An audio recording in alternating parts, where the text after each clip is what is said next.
say this is one of the best years in wrestling in recent history. Mm-hmm.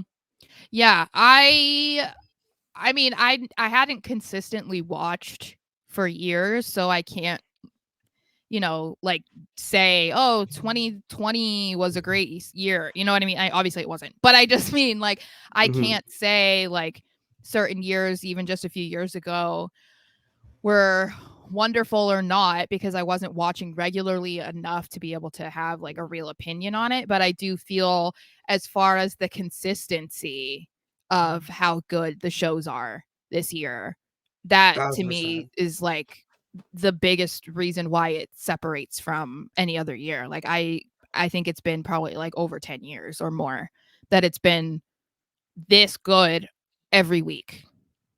It's not that it's good, it's watchable. You actually Yeah. want to tune in next week to find out what happens Mhm. because you don't know what happens. It's not as Yeah. predictable anymore. And Mhm. the amount of different people that we've seen get camera time this year and who've actually just grown into their own.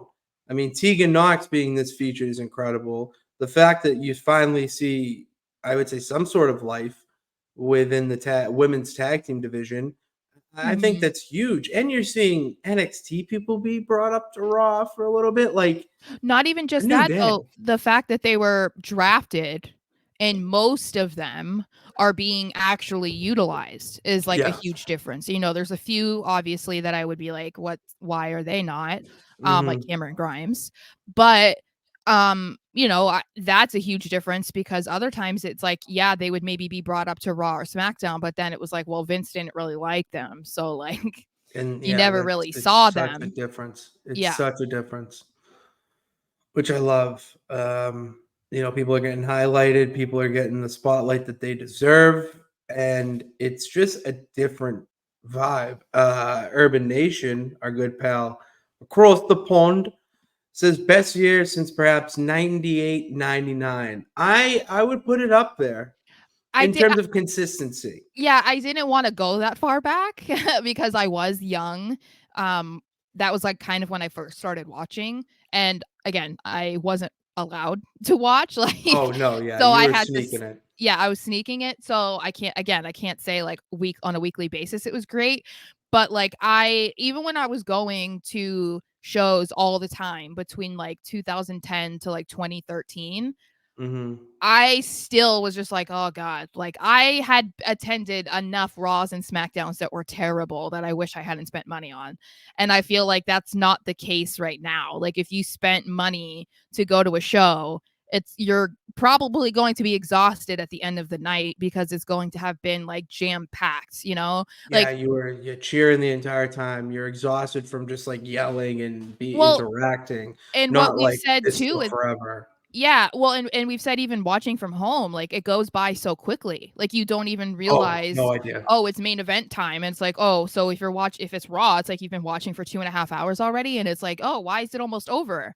Like, Yeah, the that's a good feeling. it's a great feeling when you look at the clock and you're like, "Holy shit, it's 10:30, 10:40," Yeah. and like, where did the time go? I thought it was just 9 o'clock. Mhm. This is where this was the next year, I was gonna say, but I would include '04 to '05 in there as well. Those Ruthless were 2 very aggression. good years. Yeah. Yeah, those were really good, formidable years for Mhm. that stage of WWE, Yeah, and as much flack as Triple H gets for his, golden shovel reign, in hindsight, I think it was necessary.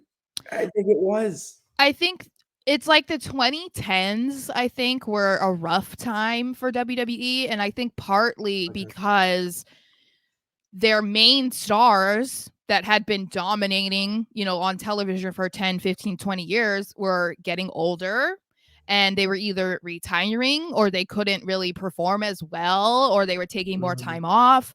And so it was kind of in that middle area where you didn't really have built up stars underneath John They Cena, weren't ready. Randy Yeah. Orton. It was at that time too, even like CM Punk-ish, before he left. Like No, yeah. there was Yeah, like no, a you're in there. massive yeah, there was a massive gap there. And I think that's kind of why, like it fizzled out a lot or why a lot of like the more memorable storylines in the 2010s involve like Randy Orton or another John bigger name. Cena, Yeah, and right? it's because they didn't have a lot of other people. They were relying so heavily on those guys to carry the shows that they were like forgetting about all of the insane talent that they had down in NXT. And Yeah, then when they were brought up, they weren't utilized. And I feel like now that's why I think it's a good idea that, I mean, other than the fact that it's cool to say DX runs WWE, it's nice that they share a very similar mindset when it comes to how yes, they want to run a wrestling company and how they uh want to develop and like cultivate who's in NXT and how they're used and like uh uh involving them and stuff so much in storylines and whatever, right? Like they're very in, like they're in unison in that. And so I yeah. feel like that makes it a lot easier to watch because it makes sense and you are more excited to see these people. There's a reason why people are excited that Carmelo Hayes was on SmackDown. If I'm you thrilled. asked Yeah, 10 years ago somebody going up to NXT, they wouldn't even know who they were or care because a they would lot of expect them people, to be jobbed. yeah, and that's how it was, you know. Hmm. So I think we're getting to an era where there isn't a John Cena because John Cena's not there, but that's cool that like LA Knight is at the top and we have Seth Rollins and Drew McIntyre. Punk is back, but it's like he's still not even like the John Now he's Cena. taking over that bigger, veteran role Yeah. where he just wants to be him. Yeah. Maybe that involves a championship reign down the line.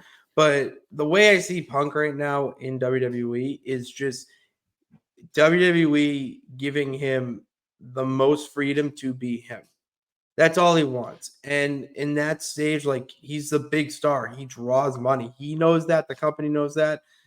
It's smart. And you have other people learning from him at the end of the day. I mean, look what he's doing in NXT and whatnot. So Mhm. I think it's Well, cuz brilliant. I think that that shows you how different things are now too, because even if let's say 5 years ago he came back, right, the only reason why Vince would have brought him back was because they were like desperate for a top guy, you know what I mean? And it was like, okay, we're going to bring Punk back and get people excited, kind of like, when they brought Batista back to win the Royal Rumble, it was like, okay, we just need Blutista, baby. they just need something. And so that would be like the role that Punk would have. But at this Yeah. point, Punk is coming back to just be like another asset. It's not even like Punk is coming back to take over the company and everything is going to be like Punk, Punk, Punk. It's like, no, because they have plenty of star power now where Punk is just like an added bonus and he doesn't have to be the top guy doing everything because they have enough people to be doing that already. So that is like a cool part too, because again, the 2010s, that was what it was. That's why these people came back in the Royal Rumble or at WrestleMania or at random shows. And you were like, really? Oh, Like, really? Sarah, They I'm don't in need it my now.